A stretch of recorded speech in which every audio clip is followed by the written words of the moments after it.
اللهم صل على سيدنا مولانا محمد وعلى آل سيدنا مولانا محمد وبارک وسلم علیہ۔ ایک نعت مبارکہ کی فرمائش کی گئی ہے اور یہ والی نعت الحمدللہ معجزات نبی صلی اللہ علیہ وسلم کے حوالے سے ہے، اور اسے میں نے الحمدللہ حج بیت اللہ کی سعادت میں بارہا پڑھا اور زیارتوں کے دوران میں پڑھا، اور لوگوں کی فرمائش ہوتی تھی کہ ہر ایک شعر پہ ایک اصل میں پورا واقعہ ہے وہ بھی بیان کیا جائے، تو بعض اوقات اس ایک نعت میں 25 منٹ لگ گئے مجھے، لیکن خیر یہ لوگوں کا ذوق تھا، محبت تھی، اور مجھے پڑھنے میں اور بیان کرنے میں مزہ بھی آ رہا تھا، تو میں کوشش کروں گا لیکن اس کو ذرا مختصر انداز میں، کیونکہ محفل کا بھی خیال رکھنا ہے۔ صلی اللہ علیہ یا رسول اللہ وسلم علیک یا حبیب اللہ، صلی اللہ علیہ یا رسول اللہ وسلم علیک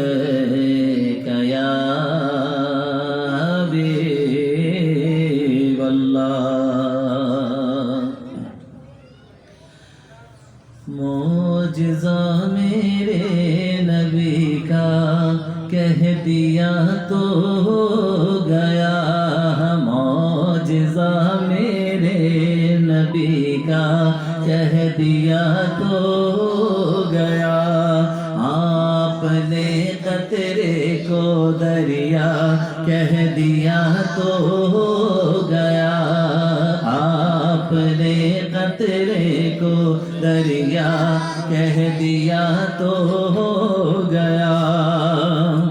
اور یہ نعت میری الحمدللہ ربیع الاول کے موقع پر پچھلے چند سال پہلے QTV سے بھی نشر کی گئی، اور الحمدللہ یہ نعت بہت واقعتاً، کیونکہ سرکار دو علیہ وسلم کے معجزے کی بات ہو رہی ہے، اور اللہ کے نبی نے جو کہہ دیا وہی ہو گیا، یعنی وہی شریعت بن گئی، اور آپ جو کہتے ہیں اپنی مرضی سے نہیں کہتے، وہی کہتے ہیں جو اللہ کی رضا ہوتی ہے۔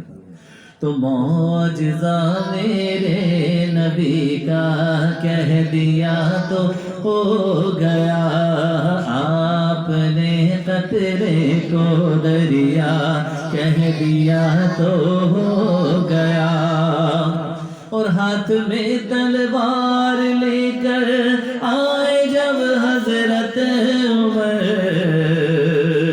ہاتھ میں تلوار لے کر آئے جب حضرت عمر، تو آقا نے کیا کہا؟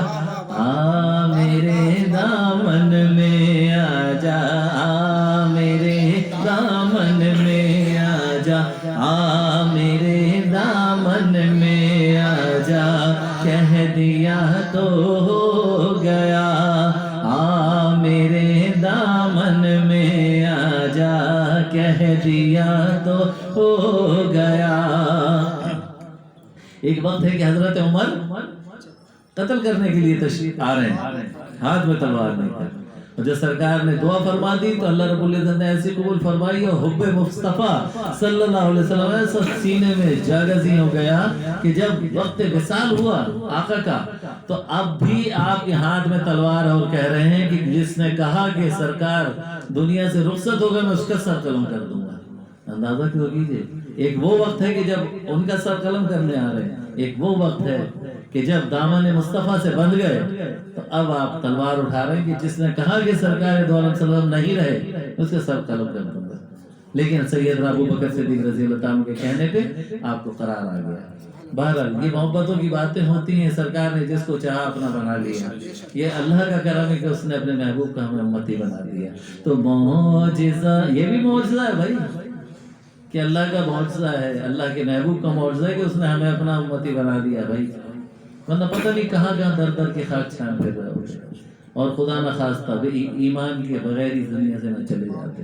یہ بھی اللہ کا کرم ہے، ان کا فضل ہے۔ معجزہ میرے نبی کا کہہ دیا تو ہو گیا، اور سامنے جابر کے فرزندوں کے لاشیں دیکھ کر، سامنے جابر کے فرزندوں کی لاشیں دیکھ کر، حکم رب سے زندہ ہو جا کہہ دیا تو ہو گیا، حکم رب سے زندہ ہو جا کہہ دیا تو ہو گیا۔ حضرت جابر رضی اللہ تعالیٰ عنہ جب دیکھا کہ آقا علیہ السلام بھوکے ہیں، پیٹ پہ پتھر بندھا ہوا ہے اور کھانے کے لیے کچھ نہیں ہے، اور غزوہ خندق کا انتظام ہو رہا ہے، زہر خندق کھودی جا رہی ہے، آپ گھر گئے، زوجہ سے پوچھا، انہوں نے کہا کہ صرف تھوڑے سے جو ہیں اور ایک بکری کا بچہ ہے، آپ نے کہا اسی کو ذبح کر دیتا ہوں اور میں سرکار کو بلا لیتا ہوں چند صحابہ کے ساتھ، ان کو کھلا دیں گے۔ ادھر آپ نے بکری کا بچہ ذبح کیا، باہر تشریف لے گئے، آپ کے دو صاحبزادے تھے، انہوں نے کھیل ہی کھیل میں دیکھا کہ ذبح ہو گیا، ایک بھائی نے دوسرے بھائی کو ذبح کر دیا، جب خون بہتا دیکھا تو دوسرا چھت پہ چڑھ گیا، وہاں سے کود پڑا، وہ بھی مر گیا۔ آپ کی زوجہ نے دیکھا، دونوں بچوں کو کمرے کے اندر لے گئی، اب کمرے کے اندر لے جا کے انہیں لٹا دیا، اوپر سے چادر بچھا دی، اپنے شوہر کو بلایا اور اس کو بتایا۔ دونوں میاں بیوی کی شان دیکھیے، یہ محبت رسول دیکھیے، بچے گھر میں سے دنیا کی سے پانی سے پوچھ کر گئے، لیکن کہا کہ بتانا نہیں، ایسا نہ ہو کہ سرکار تشریف لائیں گے تو انہیں رنج ہوگا، دعوت نہیں ہو پائے گی، تو لہٰذا خاموشی اختیار کر لی دونوں میاں بیوی۔ کتنی بڑی قربانی دیکھی، اثار دیکھی، جذبہ دیکھیں، محبت دیکھیں۔ اللہ نے انعام بھی ویسے ہی دیا، سرکار تشریف لے آئے، سارے لوگ آ گئے، سرکار تو عالم صلی اللہ علیہ وسلم بولا کہ سب کو بلا لو۔ اب حضرت جابر پریشان ہیں کہ یہ تو چند لوگوں کا کھانا ہے، آپ فرما رہے ہیں کہ یہ کیسے ہوگا؟ زوجہ نے کہا کہ آپ پریشان نہ ہو، جس نے دعوت دی ہے وہی پورا کرے گا۔ آپ نے بولا کہ بس ڈھکنا نہیں ہے، ہٹانا ہے، بس اس میں سے نکالتے رہو۔ کم و بیش پتہ نہیں کتنا 100 کا یا ہزاروں کا لشکر تھا صحابہ کرام کا، سب کو کھلایا، سب کو پلایا، اور سب نے روٹیاں بھی کھائیں، اور اس کے بعد آقا علیہ السلام کو کسی کی خبر نہ ہو۔ یہ کیسے ہو سکتا ہے کہ جس نے محبت سے بلایا ہو اس کے گھر میں غم کا پہاڑ ٹوٹ پڑا اور سرکار کو خبر نہ ہو؟ یہ ہو ہی نہیں سکتا۔ سرکار صلی اللہ علیہ وسلم نے فرمایا کہ بچے کہاں ہیں؟ ان کے منہ سے نکل گیا اندر سو رہے ہیں، کہہ لیں ان کو بلا کے لاؤ، انہیں بلا کے لاؤ، ان کے ساتھ میں کھانا تناول کروں گا۔ آپ نے جا کے بچوں کو آواز دی، دونوں بچے اٹھ کے آپ کے سامنے آ گئے۔ یہ ہے محبت رسول میں، سوچیے ذرا، بچے زندہ ہو گئے۔ بچوں سے پوچھا کہ تم کس سے کھیلتے تھے؟ انہوں نے کہا کہ بکری کا بچہ تھا جس سے ہم کھیلتے تھے، اور ہمارے ابا نے اسے ذبح کر دی۔ کہنے اچھا ایسا کرو، سب کی ہڈیاں جمع کر لو، سب کی ہڈیاں جمع کر لو، اور کہہ دی اللہ کے حکم سے اٹھ جاؤ۔ وہ بکری کا بچہ بھی زندہ ہو گیا، بھاگنا دوڑنے لگا۔ یہ ہوتی ہے حب رسول صلی اللہ علیہ وسلم میں ایثار و قربانی، اور دیکھیے کہ انعام کیسا ملا۔ تو سرکار کی اتنی پیاری بات، میں نے کہا نا ہر ایک شعر پہ ایک واقعہ ہے، اگر وہ بیان نہیں ہوگا تو مزہ بھی نہیں آئے گا، لیکن وقت کی کمی ہوتی ہے۔ لیکن بہرحال آپ کا ذوق دیکھتے ہوئے میں بیان کر رہا ہوں۔ سامنے جابر کے فرزندوں کی لاشیں دیکھ کر، سامنے جابر کے فرزندوں کی لاشیں دیکھ کر، حکم رب سے زندہ ہو جا کہہ دیا تو ہو گیا، حکم رب سے زندہ ہو جا کہہ دیا تو ہو گیا، معجزہ میرے نبی کا کہہ دیا تو ہو گیا۔ اور آپ دیدہ تھے بوقت عصر جب حضرت علی، آپ دیدہ تھے بوقت عصر جب حضرت علی، تو ڈوبے سورج کو نکل جا کہہ دیا تو ہو گیا، ڈوبے سورج کو نکل جا کہہ دیا تو ہو گیا۔ حضرت علی کرم اللہ کریم کے زانوں پہ سرکار سر رکھے آرام فرما رہے ہیں، نماز عصر ہو چکی ہے، پڑھ چکے تھے، حضرت علی کسی وجہ سے نماز میں تاخیر ہوئی، کوئی غزوہ تھا، اس کے بعد کے معاملات تھے، آرام کر رہے ہیں سرکار دو عالم صلی اللہ علیہ وسلم، وقت عصر چلا جا رہا ہے، حضرت علی کی بھی جانچ ہو رہی ہے کہ ذرا دیکھیں تو محبت مصطفیٰ سینے میں کتنی ہے کہ نماز کو جانے دے رہے ہیں یا سرکار کو اٹھنے نہیں دے رہے۔ آپ نے بھی سوچ لیا کہ سرکار کی آنکھ لگی ہوئی ہے، آرام کر رہے ہیں، نماز جاتی ہے تو چلی جائے، نماز ملی ہے تو انہی کے صدقے میں ملی ہے، اللہ کو جانتے ہیں تو انہوں نے بتایا کہ اللہ ہے، اللہ ایک ہے، نماز ملی تو انہی کی وجہ سے ملی، تو لہذا جاتی ہے تو چلی جائے۔ لیکن چونکہ نماز کے شوقین تھے، نماز پڑھنے کے، اللہ کی عبادت کے بڑے رسیہ تھے، بڑی محبت سے پڑھتے تھے، احکامات خداوندی بڑی محبت سے بجا لاتے تھے، تو اس لیے افسوس بھی ہو رہا تھا، تو آنکھوں سے آنسو بہنے لگے، سرکار کے رخسار پہ جب آنسو کے قطرے گرے تو آنکھیں کھل گئیں سرکار کی، فرمانے لگے کہ اے علی کہ تمہیں کس نے رلایا؟ کہنے یا رسول اللہ صلی اللہ علیہ وسلم وقت عصر گزر گیا۔ کہنے اچھا، پھر پوچھ لیا کہ ادا پڑھو گے یا قضا پڑھو گے؟ یہ دیکھیے محبت کی بات ہے، تو حضرت علی نے بھی محبت میں کہہ دیا کہ ادا ہو جائے تو اچھا ادا ہو جائے۔ تو پھر سرکار کی کیا شان ہے کہ سورج ڈوبے ہوئے کو دوبارہ سے اشارے سے پلٹوا دیا، یہ بات ہے، کتنی پیاری بات ہے۔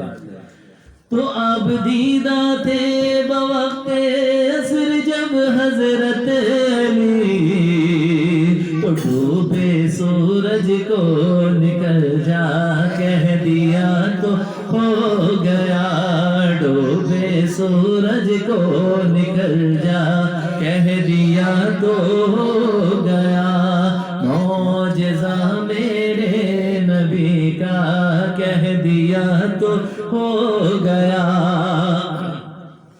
اور مسجد نبوی میں گھر سے آپ کے منبر تلک،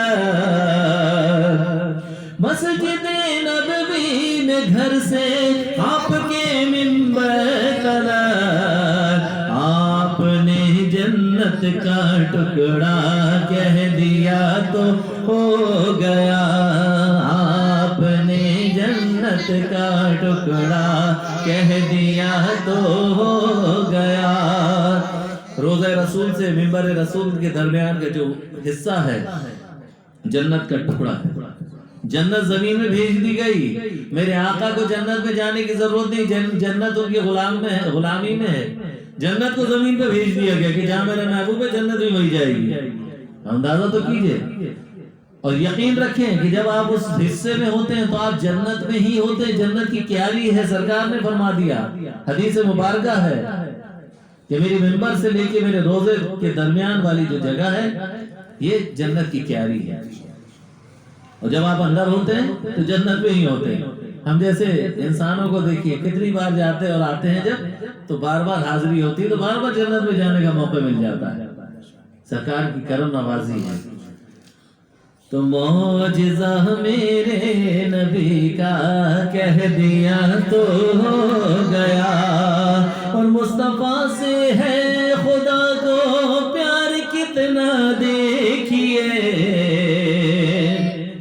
مصطفیٰ سے ہے خدا کو پیار کتنا دیکھیے، خانہ کعبہ کو قبلہ کہہ دیا تو ہو گیا، خانہ کعبہ کو قبلہ کہہ دیا تو ہو گیا۔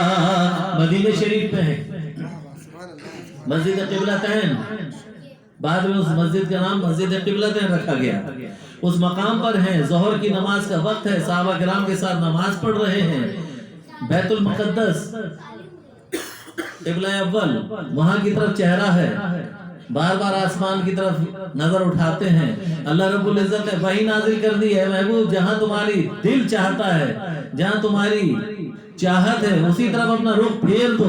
2 رکعت نماز بیت المقدس کی طرف ہوئی، جیسے ہی قبلہ کا رخ کی اجازت مل گئی تو فوراً آپ نے باقی کی 2 رکعت آپ نے خانہ کعبہ کی طرف پڑھ دی ہے۔